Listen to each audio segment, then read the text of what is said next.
होगा। अहमद शाह जिस resistance force का नेतृत्व कर रहे हैं उसे नॉर्दर्न अलायंस कहा जाता है। इस फोर्स का सबसे बड़ा गुण होता है गुरिल्ला युद्ध में महारत। ये अलग अलग कबीलों के लड़ाके हैं, लेकिन हर किसी का एक ही मकसद है, जान देकर या जान लेकर अपनी धरती की रक्षा करना। तालिबानी काबुल पर काबिज हुए तो नॉर्दर्न अलायंस के सबसे बड़े योद्धा और अफगानिस्तान के उपराष्ट्रपति अमरुल्लाह सालेह भी पंजशीर लौट गए। अब मसूद सालेह की ये जोड़ी पूरे तालिबान को चुनौती दे रही है, लेकिन इन दो लोगों की वो ताकत है क्या जिससे तालिबानी खौफजदा है। तालिबान के काबुल पर कब्जे के दिन तक अमरुल्लाह सालेह अफगानिस्तान के उपराष्ट्रपति थे। सालेह पंजशीर की मिट्टी में जन्मे, यही खेलकर बड़े हुए और यहीं से उन्होंने पंजशीर सहित पूरे अफगानिस्तान के दुश्मनों के खिलाफ जंग का कायदा सीखा। सालेह द्वारा जो पंजशीर से चिंगारी उठी थी वो वास्तव में आग का रूप ले चुकी है। बहुत बड़े पैमाने पर कई शहरों में जो अफगान अवाम है वो उसके साथ मिल रहे हैं। जो अफगानिस्तान के सोल्जर्स थे जिनको बर्बरता के साथ सलूक कर रहा है तालिबान, वो भी अभी उसके साथ जुड़ रहे हैं नॉर्दर्न अलायंस के साथ में। और नॉर्दर्न अलायंस जो है बहुत बड़े पैमाने पर एक शक्तिशाली अपोजिशन के और रेजिस्टेंस मूवमेंट के रूप में उभर रहा है। काबुल पर तालिबानी काबिज हुए तो सालेह वापस पंजशीर लौटे और पंजशीर के योद्धाओं का आह्वान किया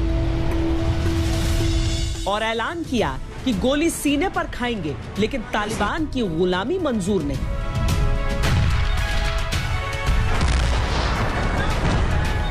We do not want dictatorship. We want the pluralism in Afghanistan to survive. We want the Afghan people to have a say. We want the identity of individuals, of the communities, of all ethnic groups of Afghanistan. We want the Afghan fabric, societal fabric, to stay alive. We do not want Afghanistan to become Talibanistan. That's what the Taliban are trying to establish. They're destroying Afghanistan and they want to establish Talibanistan. That will not happen. So our political objectives are very, very clear. We prefer negotiations, but as I said, the negotiations must be very meaningful, and it should not be like Doha style to legitimize the Taliban oppression and not to stop their barbaric military onslaught.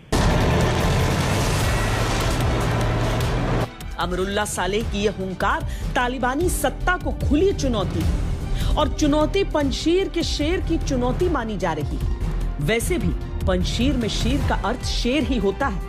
तालिबानियों के नाम से सालेह की आंखों में खून उतर आता है, क्योंकि वो ये कभी नहीं भूल पाते कि उनकी बहन को 1996 में तालिबानियों ने बुरी तरह टॉर्चर करके मार डाला था। वो बचपन में अनाथ हो गए थे और उनकी बहन को तालिबानियों ने उनसे छीन लिया था। एक इंटरव्यू में उन्होंने कहा भी था कि बहन की हत्या के बाद तालिबानियों के प्रति उनका नजरिया बिल्कुल बदल गया। अगर अमरुल्लाह सालेह तालिबान को खुली चुनौती दे रहे हैं और तालिबान उस चुनौती के सामने सहम कर खड़ा है, तो इसके पीछे सालेह की क्षमता है। 80 के दशक में सोवियत सेनाओं को अफगानिस्तान से खदेड़ने वाले मुजाहिदों के नायक अहमद शाह मसूद के साथ वो शुरू से ही जुड़ गए थे। इस दौरान उन्होंने गेरिल्ला युद्ध की रणनीतियां बनाना और जासूसी नेटवर्क को स्थापित करने में महारत हासिल की।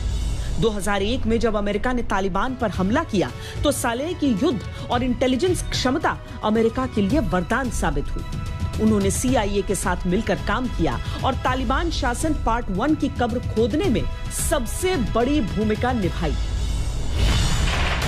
ये माना जाता है कि अमेरिका ने ओसामा बिन लादेन को मारने के लिए उस समय अमरुल्लाह सालेह के स्पाई नेटवर्क का ही इस्तेमाल किया था।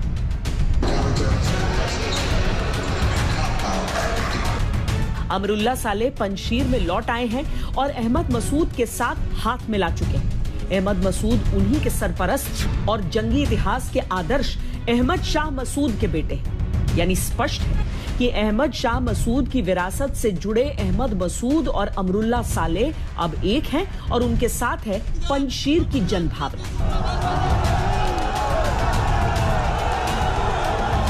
अफगान सेना के साथ रहकर हम अपना मकसद हासिल नहीं कर सके। अब हम अपने वतन की रक्षा करना चाहते हैं और उसे आज़ाद करने के लिए हम पॉपुलर रेजिस्टेंस फ्रंट में शामिल हुए हैं। पंजशीर घाटी में अहमद शाह मसूद की छवि राष्ट्र नायक जैसी है। वो पंजशीर के लोगों की सोच के हीरो हैं। अहमद शाह मसूद इस दुनिया में नहीं है, लेकिन उनकी मौत का एक कारण भी तालिबानी है। यही वजह है कि पंजशीर के लोगों की नजर में तालिबानी सिर्फ दुश्मन।